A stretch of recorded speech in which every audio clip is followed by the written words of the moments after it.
Lorsqu'en 1610, Galilée braqua pour la première fois sa lunette dans la direction de Saturne, il remarqua qu'elle était entourée d'une étrange structure. Il en conclut à l'existence de 2 satellites situés de part et d'autre de la planète. Cette interprétation était due à la faible qualité de son instrument. Voici une image de Saturne et de ses anneaux. Vous la défocalisez légèrement et vous voyez ce que Galilée a vu.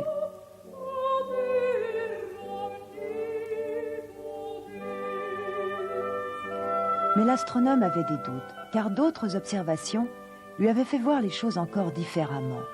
Saturne était décidément une planète bien mystérieuse.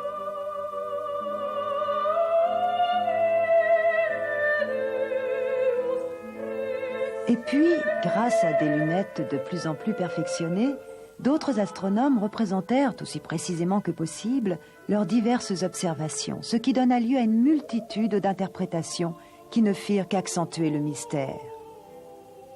Jusqu'au jour où, en 1654, un astronome de génie, Christian Huygens, comprit qu'il s'agissait d'un anneau solide, comme une assiette. En 1675, Cassini découvrit que cet anneau solide n'était pas uniforme, mais constituait en réalité de 2 anneaux séparés par une division qui fut baptisée de son nom. Un siècle plus tard, en 1785, un astronome, mathématicien et physicien, Laplace, démontre qu'un anneau rigide autour d'une planète ne peut en aucun cas être stable. Mais alors de quoi est-il constitué ? Au XIXe siècle, Flammarion cherche à se représenter la vision que l'on peut en avoir de la planète elle-même. Le mystère s'éclaircit enfin lorsqu'un jeune Écossais de 25 ans, du nom de Maxwell, finit par démontrer que les anneaux de Saturne sont en réalité constitués d'une myriade de rochers de toute taille. Il en arrive à cette conclusion par la théorie impliquant les lois de la mécanique céleste.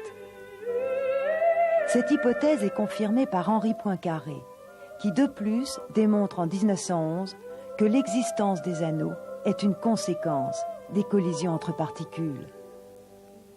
Les observations réalisées à partir des sondes voyageurs feront ensuite considérablement progresser notre compréhension des anneaux, qui apparaissent dès lors très hétérogènes et dont les mécanismes complexes sont probablement à l'origine de la formation de la planète elle-même.